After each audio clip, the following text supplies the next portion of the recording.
Hello everyone, this is Lakshya Sharma and welcome to my channel. और मैं बहुत समय के बाद आज वीडियो बना रहा हूँ और हमारा ये इंटेंस फिज़िक्स रिवीजन का फर्स्ट लेक्चर है which is based on analogy. तो एनालॉजी फिज़िक्स के अंदर किस तरीके से है कि हम एक टॉपिक को देख सकते हैं। जैसे सपोज़ इन क्वेश्चंस को देखो, यहाँ पे जो क्वेश्चन आपको दिख रहे हैं, इन क्वेश्चंस में जो मेथड यूज़ हो रहा है, इस वाले क्वेश्चन में भी सेम मेथड यूज़ हो रहा है, बट ये टॉपिक ग्रेविटेशन का है और ये वाला टॉपिक इलेक्ट्रोस्टैटिक्स का है।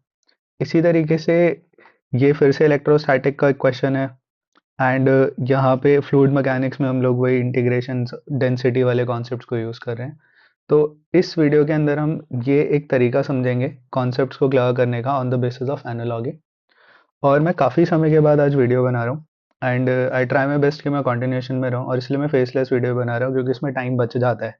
अदरवाइज एडिटिंग वगैरह इन सब में बहुत ज़्यादा टाइम लगता है और ये थोड़ा मेरे लिए कंस्ट्रेंट था कि इस चक्कर में मैं वीडियो में कंटिन्यूएशन नहीं रख पा रहा था। So I try my best to make videos for the further topics.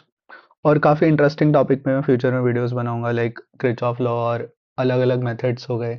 अभी खैर दिमाग में नहीं आ रहे, बहुत सारे टॉपिक दिमाग में चल रहे हैं बट एग्जैक्टली वर्ड नहीं आ रहे वो। So I will make such videos in order to explain physics in a simple manner or in a different manner so that it can help you in your further exams, okay, like JEE Mains and NEET exams. So let's start with this question। और हर एक question को देखो, ये जो lecture है कोशिश करना कि इसको 1.5 की स्पीड पे देखो, और हर एक क्वेश्चन को करने से पहले वीडियो को पॉज करके आप एक बार खुद से एक बार गो थ्रू करना है उस क्वेश्चन को और ट्राई करने की कोशिश करना। This is the only way to get to understand physics, okay. तो इस क्वेश्चन में आपने अगर देखा यहाँ पे, तो एक सॉलिड स्फेयर है और जिसकी हमें surface charge density rho given है और एक कैविटी यहाँ से रिमूव करी गई है जिसकी रेडियस r/2 है। तो इसमें हमें मैग्नीट्यूड ऑफ इलेक्ट्रिक फील्ड की रेशो बतानी है ई ए अपॉन में ई बी। तो सबसे पहले मैं ई ए की बात करता हूँ। तो ये सेंटर पर है बड़े वाले स्फेयर पे, तो सेंटर पर इलेक्ट्रिक फील्ड जीरो होगी बड़े वाले स्फेयर की वजह से। और छोटे वाला जो स्फेयर है जो कि सब्ट्रैक्ट हो रहा है, मतलब जो कि रिमूव हो रहा है, तो उसकी वजह से यहाँ पर ये इसके सरफेस पर है तो कुछ ना कुछ इलेक्ट्रिक फील्ड होगी। तो अगर मैं ई ए लिखता हूँ तो ई ए हमारे पास होगा जीरो माइनस जीरो। ये बड़े वाले स्फेयर की वजह से, एज आई टोल्ड यू, बड़े वाले स्फेयर के सेंटर पे there is no electric field, so zero minus. और जो स्मॉल वाला स्फेयर है उसकी वजह से होगी के क्यू। और क्यू किसके बराबर है? Rho into volume. तो स्मॉल स्फेयर की वॉल्यूम कितनी है? स्मॉल स्फेयर की वॉल्यूम है r/2। ये इसकी वॉल्यूम है ना, स्मॉल स्फेयर, इसकी वॉल्यूम ये आएगी। तो के क्यू बाय आर स्क्वायर होता है और क्यू की जगह रो इंटू वॉल्यूम रखा है, और R square is R square upon में 4, r/2 का होल स्क्वायर। तो यहाँ से ई ए का जो मैग्नीट्यूड है, आई एम टेकिंग मैग्नीट्यूड बच्चों, क्योंकि नेगेटिव साइन में आता है तो मैंने इसको पहले ही मैग्नीट्यूड में ले लिया। So it will be equal to K rho 4/3 pi r। Okay, मैं नीचे ही लिख देता हूँ उसे। तो ई ए का जो मैग्नीट्यूड हमारे पास है ये निकल कर आ जाएगा के रो 4/3 पाई। आर क्यूब से आर स्क्वायर कट गया तो आर बचेगा, और यहाँ पे 1/8 और 1/4, तो ये 1/2 आ जाएगा। तो ये आ गई फर्स्ट इक्वेशन। अब जैसे हमने ई ए निकाला है, अब हम लोग ई बी निकालते हैं। तो बी पॉइंट आप देख पा रहे हो यहाँ पे, बी पॉइंट यहाँ पर है। तो जो बड़े वाला स्फेयर है इसके लिए सरफेस पर है, और छोटे वाले स्फेयर के लिए, छोटे वाला स्फेयर और जो बी पॉइंट है आउटसाइड है। तो अगर मैं ई बी को कैलकुलेट करता हूँ तो ये मेरे पास आ जाएगा, पहले बड़े वाले स्फेयर की वजह से करते हैं, which will be equal to K. तो बड़े वाले स्फेयर के लिए जो चार्ज है दैट इज क्यू, और ये होगा हमारे पास रो इंटू वॉल्यूम। तो वॉल्यूम बड़े वाले स्फेयर की इतनी है डिवाइड बाय, और डिस्टेंस सेंटर से इसका आर क्यूब है, माइनस। अब छोटे वाले स्फेयर की हम बात करते हैं, तो छोटे वाले स्फेयर के लिए हमारे पास कितना आ जाएगा? तो आ जाएगा के रो 4/3, और छोटे वाले स्फेयर की जो वॉल्यूम है वो r/2 डिवाइड बाय, अभी जो डिस्टेंस है ना सेंटर से यहाँ तक का, ये डिस्टेंस 3r/2 है ना, r/2 plus r। So this is 3/2 r⁻3। तो यहाँ से जो जो चीज़ें कॉमन आ रही है उसे कॉमन ले लेते हैं। Okay, just wait a minute, यहाँ पे आर स्क्वायर था। तो जो जो चीज़ें यहाँ से कॉमन आ रही है ये से कैंसिल आउट हो रहा है, ऐसे ही यहाँ पे ये आर स्क्वायर होगा, दैट वाज माय मिस्टेक। तो यहाँ पे आर स्क्वायर से आर क्यूब कैंसिल आउट हो रहा है, तो ये हमारे पास आ जाएगा के रो 4/3 पाई r। ये कॉमन आ गया। यहाँ पे देखो सब कुछ ही कॉमन आ गया, के रो 4/3 पाई r। तो यहाँ पे वन बचा है, सब कुछ ये वन बचा है यहाँ पे। तो वन माइनस, यहाँ पर आ गया 1/8 into 3 raise to the power 2, and यहाँ पे ऊपर 4। ठीक है, ये आ गया। आप कैलकुलेट कर लेना, कुछ नहीं है, सिर्फ कैलकुलेशन करिए। यहाँ पे इसकी 1/8 आ गया है, यहाँ पर ये आ गया 9, और ये जो 2 था इसका स्क्वायर यहाँ पे ऊपर आ गया 4 आ गया। तो यहाँ पे ई बी जो है ये हमारे पास आ गया के रो 4/3 पाई आर, और ये इससे को कैंसिल आउट कर देगा, तो ये हमारे पास 2 बचेगा। तो 1/1 minus, just a minute, 1 - 1/9 into 2 is 18। तो इसको मैं पूरा एक साथ लिखूंगा तो ये हमारे पास आ जाएगा 17/18, है ना। तो अब ये हमारे पास आ गई सेकेंड इक्वेशन। तो ई बी और ई ए इनकी हमें रेशियो निकालनी है, तो ई ए अपॉन ई बी बराबर हमारे पास क्या आ जाएगा, देखो मैं डायरेक्ट ही लिख रहा हूँ बच्चों यहाँ पे, तो ये इससे कैंसिल आउट तो हो ही जाएगा सारा, है ना, ये भी इंक्लूड हो रहा है इसमें। तो ये आ जाएगा 1/2 डिवाइड बाई 17/18। तो 18 टॉप पे चला गया, तो आ गया 18/2 टाइम 17। तो हमारे पास आ गया 9/17। Okay, and this is option C. So option C is correct. So now let's move to next question, and I'll provide you PDF of such questions in description box. Okay, so second question पे आते हैं. Second question है solid sphere of radius r. Okay, again video को pause करके इस question को पढ़ना, solve करने की कोशिश करना. A solid sphere of radius capital R gravitationally attracts a particle, okay, placed at 3r. ठीक है, तो यहाँ पे एक पार्टिकल है, और now the spherical cavity of this radius. अब एक कैविटी बनाएगी, मतलब इतना पोर्शन हमने रिमूव कर दिया, तो अब बताना है कि F2 जो है फोर्स F2 हो गई, तो F1 रेशो F2 बताना है हमें. तो सबसे पहले F1. ओके, तो सबसे पहले हम F1 की बात कर रहे हैं, तो F1 में कुछ भी रिमूव नहीं करा, ये प्रॉपर ऐसे ही स्फेयर है. ठीक है, हमने कुछ भी रिमूव नहीं करा, देख लो यहाँ पे, है ना. तो जब हमने कुछ भी रिमूव नहीं करा, तो यहाँ पर F1 है, तो ये हो जाएगा G. ग्रेविटेशनल फोर्स की हम बात कर रहे हैं, तो G capital M small m divide by centre से लेके यहाँ तक का डिस्टेंस कितना है बच्चों, 3r. तो 3r का स्क्वायर करोगे तो 9r स्क्वायर. तो ये F1 आ गया. अब हम F2 निकालते हैं, तो F2 के लिए सबसे पहले जो बड़े वाला स्क्वायर है, तो उसकी वजह से हमारे पास ये आ गया माइनस स्मॉल जो स्क्वायर है. तो स्मॉल स्क्वायर का जो मास है वो कितना होगा, तो स्मॉल स्क्वायर का मास m डैश होगा. ठीक है, डिवाइड बाय हमारे पास कितना आ जाएगा, ये देखो, ये चीज समझ रहे हो ना, मास जो है बड़े वाले स्फेयर का मास m है, तो स्मॉल स्फेयर का मास कुछ और होगा. तो यहाँ पे मैंने m डैश ले लिया. सबसे ज्यादा मिस्टेक यहीं पर होती है क्वेश्चंस को सॉल्व करने में. तो बड़े वाले स्फेयर का मास m डैश है. अब स्मॉल कैविटी की वजह से यहाँ पे, मतलब ये जो हमने रिमूव करी, तो उसके सेंटर से डिस्टेंस लेंगे यहाँ तक का. तो ये जो डिस्टेंस है दिस इज r/2. ओके, तो ये डिस्टेंस r/2 है, और ये डिस्टेंस है 2r. तो टोटल डिस्टेंस कितना हो गया, r/2 plus 2r, that is 5r/2. Okay, so r/2 plus 2r, you can solve this. Okay, तो 5r/2 का स्क्वायर. अब ये जो m डैश है हमारे पास बच्चों, ये कितना आएगा, तो देखो density of big sphere and density of cavity, ये तो दोनों सेम है. तो डेंसिटी ऑफ बिग स्फेयर कितनी है, तो mass upon volume of big sphere, and cavity का मास m डैश है, वॉल्यूम ऑफ दिस. सो इसकी जो वॉल्यूम है हमारे पास वो कितनी आ जाएगी, तो आ जाएगी r/2 की पावर 3. तो यहाँ से m डैश जो है हमारे पास वो निकल कर आ जाएगा m/8.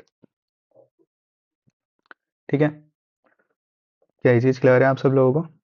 तो सॉल्व कर लेना बच्चों, ये निकल कर आएगा ही. ठीक है, कोई सच मैंने कोई रॉकेट साइंस नहीं लगाई है इसके अंदर. एनीवे, अब हम F2 की बात करते हैं. तो F2 हमारे पास आ जाएगा G mm/9r² minus G m dash की जगह m/8 times m 25 times 4, sorry 25/4. तो ये इससे कैंसिल आउट हो गया, 2 आ गया. ओके, तो यहाँ पर आ गया हमारे पास F2 बराबर G mm divide by r² common आ गया, तो ये आ गया 1/9 माइनस 1/50. ओके, तो F2 जब हम लोग फर्दर लिखेंगे तो ये आ जाएगा हमारे पास G mm/r². ये आ गया 50 टाइम्स 9, एंड 50 माइनस 9 इज 41. तो ये सेकेंड इक्वेशन है. तो यहाँ पे ये रही फर्स्ट इक्वेशन, और यहाँ पे ये रही सेकेंड इक्वेशन. अब इन दोनों को हम डिवाइड कर देते हैं, रेशो निकालनी है हमें. तो F1 अपॉन F2, तो ये G mm/9r² divide by G mm/r², 41 9 times 50. तो ये इससे कैंसिल आउट हो गया. तो ये आ गया हमारे पास 9 टाइम्स 50 डिवाइड बाई 41 इंटू 9 से 9 कट गया, तो ये आ गया 50/41। Okay, so option C is correct. तो ये दो क्वेश्चन थे, काफी हद तक हमने इन दो क्वेश्चन में एक जैसा ही कॉन्सेप्ट देखा। अब आगे दो या तीन क्वेश्चंस है वो सिमिलर कंसेप्ट पे हैं, थोड़े से लॉन्ग क्वेश्चंस हैं, स्टैंडर्ड प्रॉब्लम है, जैसे AI EEE 2010 में आता है वाला क्वेश्चन। ये भी सारे प्रीवियस ईयर क्वेश्चंस हैं। हो सकता है कि ये इतने अब फ्रीक्वेंटली देखने को ना मिले तुम्हें जेई मेंस में स्पेशली, बट इनसे तुम्हें कंसेप्ट की क्लैरिटी हो जाएगी that how you apply integration and how you solve such questions which also belong to moment of inertia and centre of mass cases. Okay, तो इस क्वेश्चन को again video pause करके देखना और एक बार कोशिश करना करने की। ओके, तो मैं इसको कराता हूँ। तो let there be a spherical symmetric charge distribution with charge density varies as this. ठीक है, ओके, और अप टू आर बराबर आर। ठीक है, अब इस वाले केस के अंदर हमें एक स्फेरिकल सिमेट्री है। Okay, I draw this. तो एक स्फेरिकल सिमेट्री है, ठीक है, और इसमें सरफेस ये जो वॉल्यूम चार्ज डेंसिटी है वेरिएबल है, ये वेरी कर रही है। ओके, तो जैसे जैसे आर इंक्रीज हो रहा है, मैं वन बाय वन एक्सप्लेन करता हूँ। ये सेंटर है, R0 है स्मॉल आर, और जैसे जैसे आर इंक्रीज हो रहा है तो यहाँ पे ये चीज़ बदल रही है, ये बदल रही है, तो ये सरफेस चार्ज डेंसिटी है, वॉल्यूम चार्ज डेंसिटी सॉरी, ये बदल रही है। ठीक है, और बाहर की तरफ जब आर ग्रेटर देन, मतलब यहाँ पे कोई पॉइंट होगा, यहाँ कोई पॉइंट होगा, तो वहाँ पे जो ये डेंसिटी है, वॉल्यूम चार्ज डेंसिटी है, जीरो है।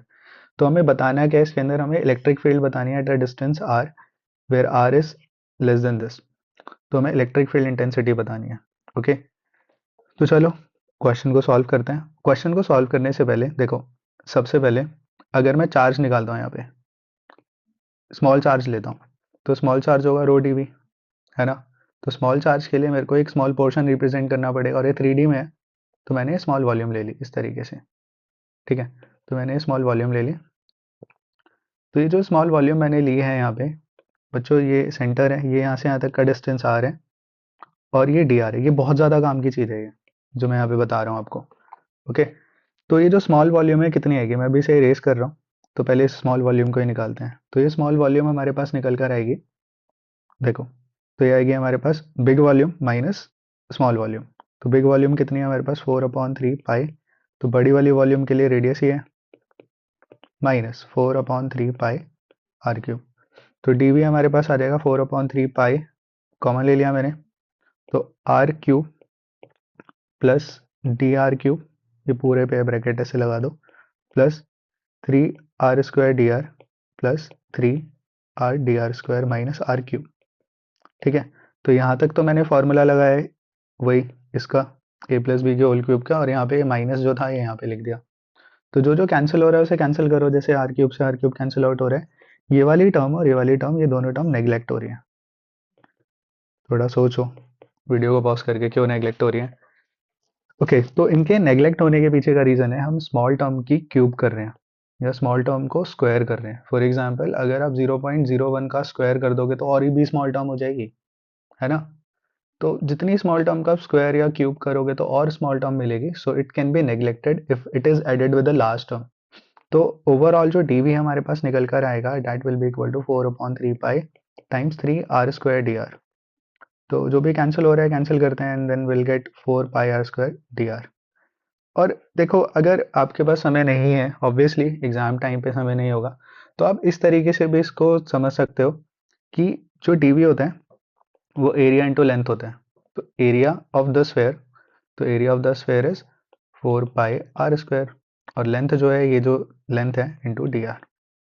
ठीक है, तो इस तरीके से भी यूजफुल है, और ये एरिया वाले केस में भी यूजफुल है। अगर यहाँ पे जैसे ये स्फेयर है, स्फेयर की जगह सर्कल होता, डिस्क होती, ठीक है, 2D में डिस्क होती, तो वहाँ भी यूजफुल होता है ये। ओके, वहाँ पे बस डी ए आता, तो वहाँ पे आता 2 πr/dr, वहाँ पे डी ए आता। एनीवे, तो अभी मैं फ्यूचर में इन सब चीज़ों के बारे में बताऊंगा when we come to moment of inertia and centre of mass. Okay, यहाँ पे हम वापस से आ जाते हैं। तो डीवी हमने निकाल लिया, ये हमारे पास डीवी आ गया। अब हम क्वेश्चन पे वापस से आते हैं। हमें निकालना क्या था बच्चों, हमें इलेक्ट्रिक फील्ड फाइंड आउट करनी थी। ओके, तो इलेक्ट्रिक फील्ड को फाइंड आउट करने से पहले एक गॉसियन सरफेस का हम चार्ज फाइंड आउट करते हैं कि कितना चार्ज होगा इस गॉसियन सरफेस में। ये जो गॉसियन सरफेस है, तो चार्ज जो इनक्लोज्ड होगा इसके अंदर, that will be rho D V का इंटीग्रेशन। और रो की वैल्यू अभी ऊपर है हमारे पास, यहाँ पे स्क्रीन पर आप देख रहे हो। So it is equal to rho naught 5/4 minus R upon R D. ठीक है, ये आ गया। लेट मी चेक दिस, सही लिखा है मैंने? ठीक है। तो जो Q हमारे पास निकल कर आएगा वो हमारे पास आ जाएगा, इंटीग्रेशन का साइन लगाना है यहाँ पे, तो आ जाएगा रो नॉट, और डी वी जगह वैल्यू पुट कर देंगे तो आ जाएगा 5/4 आर अपॉन आर, और डी वी की जगह वैल्यू पुट करते हैं तो आ गया 4 pi small R square D R, zero से लेके आर तक। ठीक है, अब टू आर लिखा हुआ है ना, तो जीरो से लेके आर तक। ओके,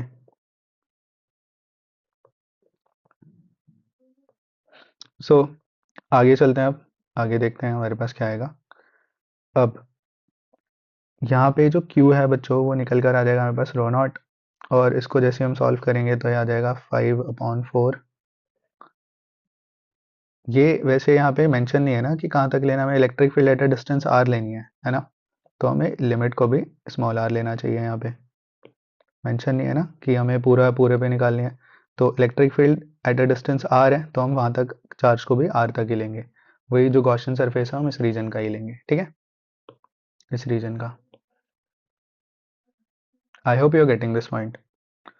तो यहाँ पे ये आ जाएगा हमारे पास, एक मिनट रुको जरा, 4 पाई रो नॉट मैंने बाहर लिख दिया, इंटीग्रेशन यहाँ पर आ गया 5/4 R square D R, zero से लेके आर तक, प्लस यहाँ पर, सॉरी प्लस नहीं माइनस है यहाँ पे, तो यहाँ पर आ गया आर की पावर 3 में आर डी आर।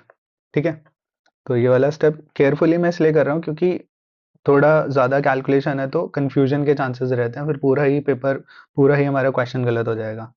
ओके, तो यहाँ पे हमने इसको बाहर लिख दिया इस तरीके से, फिर ये जो आर स्क्वायर है इसको यहाँ पे मल्टीप्लाई कर दिया। ठीक है, ये आ गया हमारे पास। अब आगे देखो, क्यू जो हमारे पास है 4 पाई रो नॉट, और यहाँ पे इसको इंटीग्रेट करोगे तो ये 5/4 आर की पावर 3/3, लिमिट भी लगा दोगे तो भी यही आएगा, अपर लिमिट आर है स्मॉल आर और लोअर लिमिट जीरो है तो जीरो हो जाएगा। So I am not writing that, तो ये आर की पावर 4/4 आर, ये आ गया। इसको और फर्दर सॉल्व कर लेते हैं, तो क्यू हमारे पास कितना आ जाएगा, तो क्यू हमारे पास आ जाएगा, देखो 4 कॉमन आगे कैंसिल आउट हो रहे हैं, तो ये आ गया पाई, तो ये आ गया हमारे पास पाई रो नॉट पाई, यहाँ पर आ गया 5/3 आर क्यूब। अच्छा एक काम और करते हैं, आर क्यूब को भी कॉमन ले लेते हैं, तो यहाँ पर बचा 5/3 माइनस आर अपॉन आर, ये आ गया। अब by Gauss's law, E into 4 pi R square is equal to, पता है ना ये इलेक्ट्रिक फ्लक्स की वैल्यू होती है, is equal to Q by epsilon naught, Gauss's law से वैल्यू होती है इलेक्ट्रिक फ्लक्स की।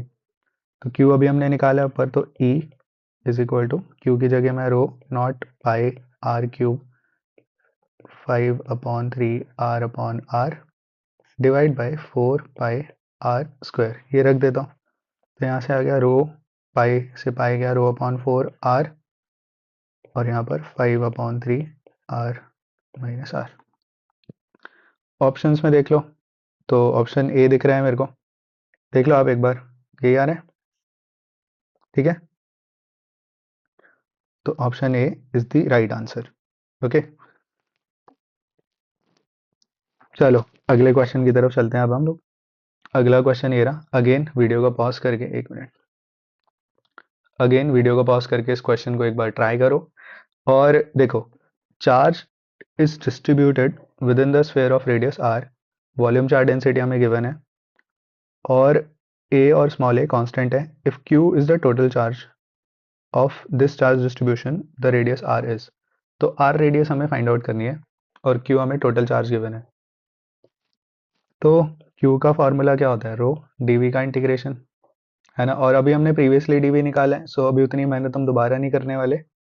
तो यहाँ पर यह आ गया क्यू बराबर रो फंक्शन ऑफ आर, तो उस रो फंक्शन ऑफ आर को हम लिख सकते हैं ए बाय स्मॉल आर स्क्वायर, और यहाँ पर ई की पावर -2 आर अपॉन ए, और डी वी की जगह 4 pi R square D are, है ना। और कहाँ से कहाँ में करना है, जीरो से लेके, रेडियस निकालनी है तो जीरो से लेके एक मिनट, 0 से लेके r तक। ठीक है बच्चों, तो यहाँ से q हमारे पास आ जाएगा। देखो ये कैंसिल आउट होता हुआ कुछ दिख रहा है हमें, ये इससे कैंसिल आउट हो रहा है, तो q हमारे पास कितना आ जाएगा, तो q हमारे पास आ जाएगा, a बाहर आ गया, 4 पाई a बाहर आ गया, एक मिनट, ये बाहर आ गया। अब इंटीग्रेशन है e की power minus 2r upon a dr, 0 से लेके r तक, इसका इंटीग्रेशन होना है अब। तो इसका इंटीग्रेशन कर लेते हैं। तो मैं ज्यूम कर रहा हूँ कि आपको ये इंटीग्रेशन आता होगा। तो एक्सपोनेंट की अगर नेगेटिव पावर है तो यहाँ पे इस तरीके से आ जाएगा 2r अपॉन a, तो यहाँ पर आ गया -1, ऊपर ही लिख देते हैं। और फिर ये 2r अपॉन a का अगर मैं डिफरेंशिएशन करता हूँ विद रिस्पेक्ट टू r, तो 2 इंटू 1 अपॉन a, ये आ जाएगा। तो और लिमिट कहाँ से गए, 0 से लेके r तक इसकी लिमिट है। तो ये जो नेगेटिव साइन है ये ऐसे आ गया 4 पाई a, और ये जो a है वो टॉप पे चला गया डिवाइड बाई 2, है ना। ये a बिल्कुल टॉप पे चला जाएगा और इसके डिवाइड में 2 था ये, तो ये ऐसे लिख दिया। अब बचा क्या, तो ये बचा exponent raise to the power 2r upon a minus, okay upper limit minus lower limit, तो मैं अभी डायरेक्ट कर रहा हूँ उसे। चलो रुको, स्टेप बाय स्टेप भी करते हैं। तो 0 से r तक ये था ना, है ना, नेगेटिव साइन बाहर ले गए, और फिर बाकी हमने ये टर्म एज इट इज लिख दी और ये वाली टर्म यहाँ पे। तो अब आपको इतना पता लग गया, तो मैं इसको इसी स्टेप में आगे फर्दर सॉल्व कर देता हूँ। तो अपर लिमिट की जगह मैंने क्या लिख दिया, ये रख दिया, और लोअर लिमिट की जगह 0। तो ये से कैंसिल आउट हो गया, 2 आ गया, तो यहाँ पर आ गया माइनस साइन, उधर चला गया, माइनस क्यू अपॉन 2 पाई ए। तो चारों ऑप्शन में ही आ रहा है क्यू अपॉन 2 पाई ए। तो चलो ठीक है, अभी तक तो कोई ऑप्शन एलिमिनेट हुआ नहीं, आगे देखते हैं। तो यहाँ पर आ गया, ये आ गया हमारे पास 1 अपॉन ई की पावर 2r अपॉन ए। तो आपको पता लग गया होगा मैंने करा क्या है, और 1 अपॉन ई की पावर 0 इज 1, तो अपॉन में जाता है तो अपॉन में 1, तो डैट विल बी 1। तो ये कुछ नहीं, बस यहाँ पे नेगेटिव थी पावर, तो नीचे से जाके पॉजिटिव हो गई। अब ये जो नेगेटिव है ना, यहाँ पे माइनस है, उधर जाके क्या हो जाएगा, प्लस हो जाएगा। तो ये आ जाएगा 1, उधर जाके प्लस हो गया ना, ये टर्म इधर प्लस हो गई 1, और ऑलरेडी ये जो क्यू था ये नेगेटिव में था, तो -1 माइनस क्यू अपॉन 2 पाई ए 1 अपॉन ई की पावर 2r अपॉन ए। तो क्रॉस मल्टीप्लाई कर देते हैं दोनों साइड, तो ई की पावर 2r अपॉन ए बराबर 1 अपॉन 1 माइनस क्यू अपॉन में 2 पाई ए।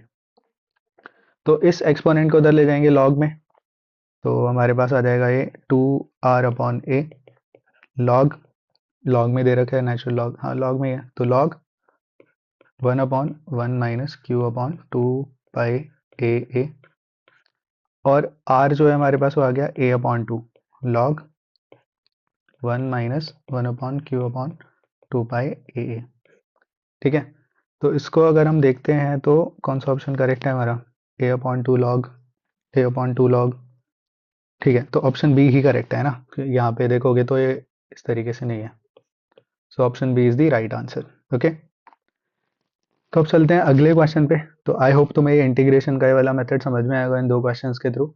So next question is that, और ये क्वेश्चन तुम कर लो आइडेंटिफाई कि कहाँ से नहीं लिया गया क्वेश्चन है। ये फ्लूइड मैकेनिक्स का है, और इसमें सॉलिड स्फेयर जिसकी डेंसिटी हमें गिवन है जस्ट फ्लोट्स। तो एक बार कंसेप्ट को समझाता हूँ मैं आपको कि क्या कंसेप्ट है इसका, just float in the liquid. एक सॉलिड स्फेयर है, वो तैर रहा है, just floats in the liquid, तो बस तैर रहा है, बिल्कुल नाक तक पानी है उसके। तो वहां पे जितना उसका वेट है उतनी ही कौन सी फोर्स लग रही होगी, बॉइंट फोर्स लग रही होगी। तो बॉइंट फोर्स बराबर वेट, बॉइंट फोर्स होता है एम डैश जी बराबर वेट।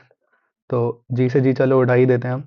तो एम डैश जो है ये लिक्विड के लिए है, और ये जो है, ये जो एम है ये स्फेयर के लिए, जो सॉलिड स्फेयर है। तो देखते हैं, अब ये जो लिक्विड है, लिक्विड की डेंसिटी हमें बतानी है कि क्या होगी। ओके, तो लिक्विड की डेंसिटी के लिए मास की जगह हम क्या रख सकते हैं, तो डेंसिटी इंटू वॉल्यूम। तो डेंसिटी जो है हमारे पास, वो हमारे पास है रो एल ले लेते हैं। ठीक है, वही तो निकालनी है हमें, डेंसिटी ऑफ लिक्विड निकालनी है। और वॉल्यूम जो है वो है 4/3 pi capital R cube.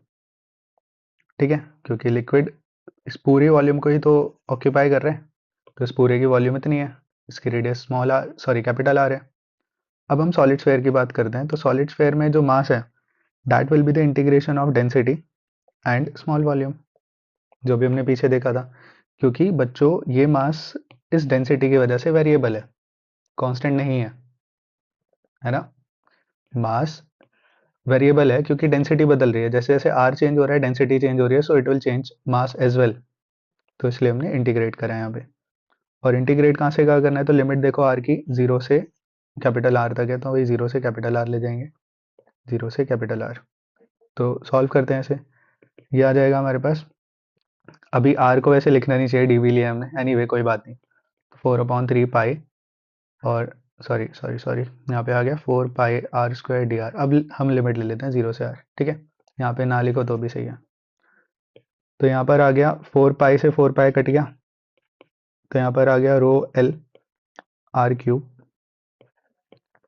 By 3 बराबर रो, और यहाँ पर आ गया आर स्क्वायर डी आर, और रो की वैल्यू भी तो पुट करनी है, तो रो की जगह आ जाएगा rho not 1 minus R square by R square D R. ठीक है बच्चों, जीरो से लेके आर तक देख लो एक बार। तो यहाँ पे इस रो की वैल्यू मैंने ये वाली पुट करी है, यहाँ पे इस रो की जगह ये वैल्यू पुट करी है, ठीक है। तो इस आर को अंदर ले जाते हैं और सॉल्व करने की कोशिश करते हैं। तो rho L R cube by 3 बराबर रो नॉट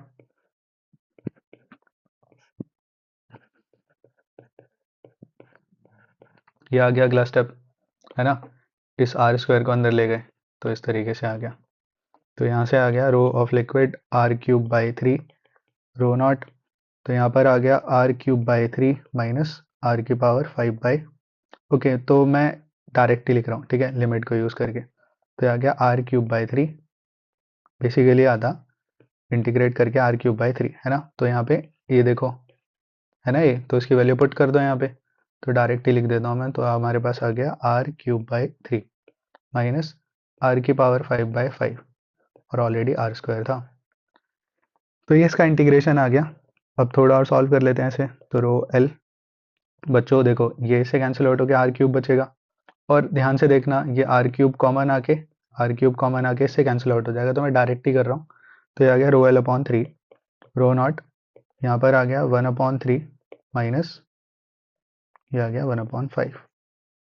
तो रो एल 3 रो नॉट उधर चला गया ये, तो यहाँ पर आ गया हमारे पास 3 गुना 5, 5 घटा 3, ठीक है। आई होप मेरी राइटिंग समझ में आ रही है आपको, ढंग से लिख देता हूँ। 5 माइनस 3, तो ये 3 से 3 घटिया, तो ये आ गया रो एल बराबर 2/5 रो नॉट। तो देख लो किस ऑप्शन से मैच कर रहा है 2/5 रो नॉट, ऑप्शन ए। तो option A is correct, okay. तो चलते हैं अगले क्वेश्चन की तरफ। ये रहा हमारा इस वीडियो का आखिरी क्वेश्चन, और will come up with other videos as well, जहाँ पे और क्वेश्चंस के कुछ टाइप्स देखेंगे और एक इंटरेस्टिंग मैनर में देखेंगे, एक एक पैटर्न हमें दिखता चला जाएगा उन क्वेश्चंस का, ओके। तो वीडियो को पॉज करके आइडेंटिफाई कर लिया होगा आपने कि ये जो क्वेश्चन है ये हमारा कहाँ से है बताओ। तो ये क्वेश्चन हमारा है थर्मल प्रॉपर्टीज से, okay.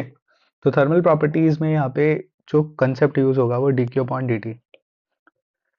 D Q upon D T का जो कंसेप्ट है, चलो मैं इसके बारे में बताता हूँ तुम लोगों को इसी वीडियो के अंदर। देखो आपको याद है V is equal to I R होता है, ओम्स लॉ, ठीक है। मैं इस ओम्स लॉ से इसको डिराइव करता हूँ। तो basically this is potential difference, okay, and this current is rate of change of charge of flow of charge, and this is rho L upon A. And rho जो है it is the reciprocal of conductivity, तो rho की जगह 1/सिग्मा रख दिया। तो अगर मैं यहाँ से D Q upon D T निकालूँ तो ये आ जाएगा sigma A by L V A minus V B, ये आ जाएगा। अब इसको एनालॉग करो, आई टोल्ड यू कि इस पूरे लेक्चर के अंदर हम एनालॉग ही देख रहे हैं। अभी तो बहुत सारे एनालॉग फिजिक्स में देखेंगे हम, बहुत सारे क्वेश्चंस बहुत सारे तरीकों से, और एक पैटर्न में एक मैनर में सॉल्व होते हुए देखेंगे। तो इस फ्लो ऑफ चार्ज की जगह यहाँ पे फ्लो ऑफ हीट है, let us say it is denoted by capital H, it is equal to K, this is coefficient of thermal conductivity cross section area divided by length, and as there is change in potential difference there is change in temperature, T2 minus T1 or Ta minus Tb, whatever you want to take it, okay. So in this case, now in this case how we utilize this formula is तो इस figure के अंदर हमें system है 2 concentric sphere of radii R1 and R2 का, और इनको इतने टेम्परेचर में रखा गया है। तो यहाँ पे बोला गया था radial rate of flow of heat in a substance between 2 concentric spheres. तो जो ये जो रेडियल रेट ऑफ फ्लो है ये कैसे डिपेंड करेगा, ठीक है। तो देखो यहाँ पे वेरिएबल टर्म्स है हमारे पास अगेन। तो dq अपॉन dt जो है, let us say this is heat and it is equal to k a। अब मैंने क्या करा, एक स्मॉल पोर्शन लेट कर लिया, ठीक है, ये स्मॉल पोर्शन लेट कर लिया, इसकी थिकनेस dr है। तो उस स्मॉल थिकनेस के लिए अगर मैं लिखूंगा तो यहाँ पे आ जाएगा dr, और वहाँ पे जो टेम्परेचर का डिफरेंस आया उस स्मॉल थिकनेस में, मतलब इस थिकनेस के बिल्कुल अंदर वाले पॉइंट पर और बाहर वाले पॉइंट पर जो टेम्परेचर का डिफरेंस है वो dt है, ठीक है। तो ये आ गया हमारे पास के A D T which is change in temperature, यहाँ पे ये रहा, ठीक है। और ये जो लेंथ है this is the small length, और जो एरिया है यहाँ से यहाँ तक का, अगर मैं इसको आर कंसिडर कर रहा हूँ बच्चों, ये यहाँ से यहाँ तक ये आर है, ठीक है। अगर मैं इसको आर कंसिडर कर रहा हूँ तो जो एरिया है हमारे पास वो कितना आ जाएगा, तो एरिया हमारे पास आ जाएगा के 4 pi R square D R D T. अब एक डिफरेंशियल इक्वेशन है हमारे पास फर्स्ट ऑर्डर की, इसे सॉल्व करना है मेथड ऑफ सेपरेशन से, जो आपने मैथ्स में पढ़ा होगा, मेरे को उम्मीद है पढ़ा होगा। तो मैंने मेथड ऑफ सेपरेशन से इन्हें सेपरेट कर दिया, तो यहाँ पे इस तरीके से सेपरेट हो गई इक्वेशन, ठीक है। तो देखा, आर वाली साइड में एक तरफ ले गया और टी वाली साइड दूसरी तरफ, बाकी ये सारी टर्म्स, सॉरी सॉरी बाकी ये वाली टर्म कांस्टेंट है। तो यहाँ से इंटीग्रेट कर देंगे, इधर इंटीग्रेट कर देंगे T1 टेम्परेचर से T2 टेम्परेचर, R1 से R2। तो जैसे हम इंटीग्रेट करेंगे तो इसका इंटीग्रेशन होता है r की पावर -2 + 1, देखो dr upon R square can be written as like this, है ना।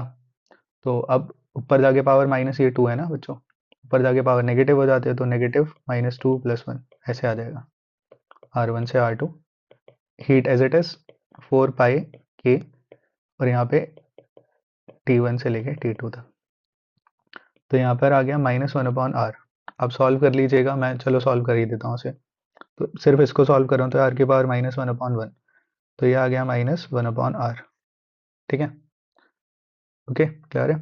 तो यहाँ पर आ गया -1/r, R1 से लेके R2, हीट बराबर 4 पाई k T2 - T1। तो यहाँ पर आ गया हमारे पास R2, okay wait a minute, तो upper limit minus minus plus होके इधर लोअर लिमिट, तो यहाँ पर h, और यहाँ पर आ गया 4 पाई k T2 - T1। तो इसको और थोड़ा सॉल्व कर लेते हैं, तो ये R1 R2 -R1 + R2, heat बराबर 4 पाई k T2 - T1। तो यहाँ से जो हीट है वो निकल कर आ जाएगी 4 पाई k T2 - T1, और यहाँ पर आ गया R2 - R1, और ऊपर जाके आ गया R1 R2। तो जो हीट है वो प्रोपोर्शनल आ गई R1 R2 divide by R2 - R1 के, ठीक है।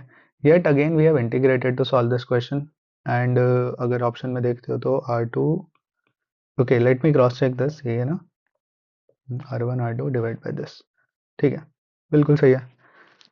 तो ये थे कुछ क्वेश्चंस, एंड आगे और क्वेश्चंस वगैरह हम सॉल्व करेंगे। थैंक्स फॉर वॉचिंग बच्चों, and do like and subscribe my channel. Okay, good bye.